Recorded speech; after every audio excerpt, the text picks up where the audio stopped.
பாபா ஓர் கருணாலயம், பாதம்தான் கமலாலயம்.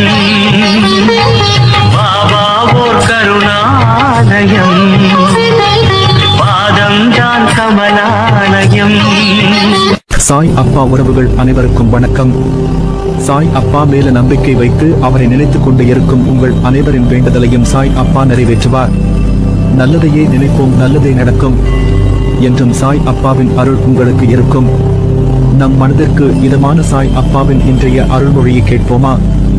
அன்பு குழந்தையே, நாளை ஒரு நல்ல செய்தி உன்னை வந்து சேரும். என்னை நினைத்து நீ வேண்டிய வேண்டுதல்கள் எல்லாம் பலிக்கப் போகிறது. நலமாக, ஜெயமாக, சுபிட்சமாக வாழப் போகிறாய். இத்தனை நாள் நீ பட்ட கஷ்டங்களும் அவமானங்களும் மறைந்து மற்றவர்கள் வியக்கும் வண்ணம் வாழப் போகிறாய். நீ கனவிலும் நினைவிலும் ஆசைப்பட்ட வாழ்க்கையை வாழப் போகிறாய். அதை நானே உனக்கு வரமாக அளிப்பேன். எப்போது என்னை நீ வந்து சேர்ந்தாயோ அப்போதே நீ என் பொறுப்பு. என்னிடம் வந்து சேர்பவர்களில் நல்லவனோ கெட்டவனோ அதை நான் பார்ப்பதில்லை. என்னை சரண் அடைந்து விட்டவர்களை நான் புறம் தள்ளுவது இல்லை. அவர்களுடைய அனைத்து விஷயங்களுக்கும் நான் பொறுப்பேற்கிறேன். அவர்களை காப்பதே என்னுடைய வேலை. அவர்களின் நன்மை தீமை கணக்கை பார்த்து காப்பாற்றும் தன்மை உள்ளவன் நான் அல்ல. அதை வேறு ஒருவன் பார்த்துக் கொள்வான். அதற்கேற்ப பலன் தருவான்.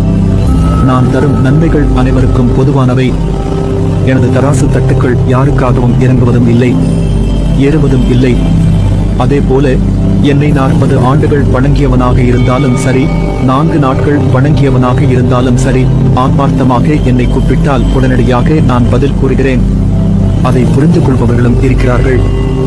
நான் சொல்லும் விஷயத்தை புரிந்து கொள்ள முடியாத அளவு மயக்கத்தில் இருப்பவர்களும் இருக்கிறார்கள். உனக்கு ஒன்று தெரியுமா? இவ்வுலகில் மனிதன் தன்னை தானே தேற்றிக் கொள்ளத்தான் அதிகம் போராட வேண்டிய இருக்கிறது. பட்ட அவமானத்தில் இருந்து, ஏற்பட்ட தோல்விகளில் இருந்து வெளியே வர அதிகம் போராடுகிறார்கள். ஆனால் அவர்களுக்கு ஒன்று புரிவதில்லை. அதற்கு காலமும் மனமும் நம்பிக்கையும் விட சிறந்த ஆறுதல் வேறொன்றும் இல்லை. எந்த ஒரு சூழ்நிலையிலும் செய்த தவறை மறைக்க அடுத்தவர் மீது பழி போடாதே. முடிந்தவரை செய்த தீங்கை ஒப்புக்கொண்டு மன்னிப்பு கேட்டுவிடு. அவர்கள் உன் மன்னிப்பை ஏற்கவில்லை என்றாலும் பரவாயில்லை.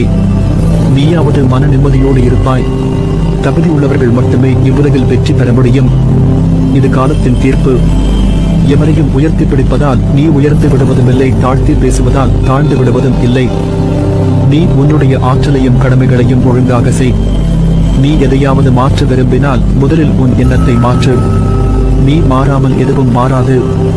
நம்பிக்கையுடன் கூடிய முயற்சி எப்போதும் தோல்வியடைவதில்லை. விடாமுயற்சியுடன் நேரத்தை வீணடிக்காது நீ வேலை செய்தால் அந்த வெற்றி கோப்பை உன் கையில் வந்து சேரும்.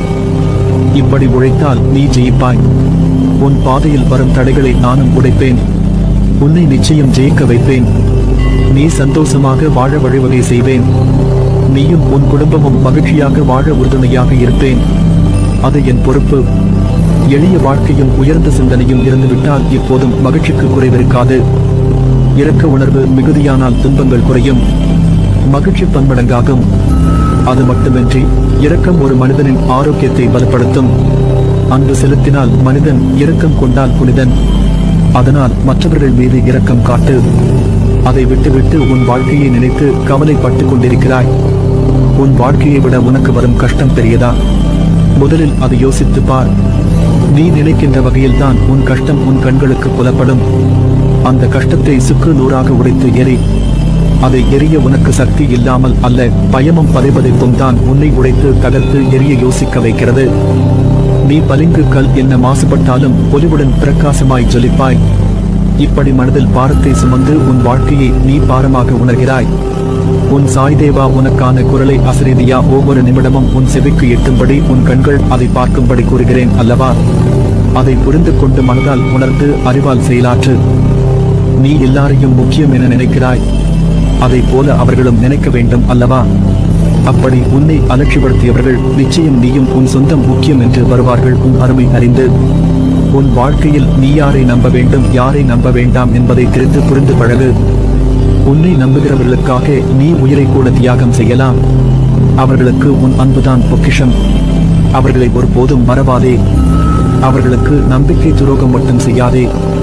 அது பாவம். அதை நீ எங்கு போனாலும் அந்த பாவத்தை துடைக்க முடியாது. அதை போல நீ ஒருவர் மீது வைத்துள்ள நம்பிக்கைக்கு அவர்கள் பாத்திரம் இல்லாதவராக இருந்தால் அவர்களிடம் கடிந்து பேசாதே.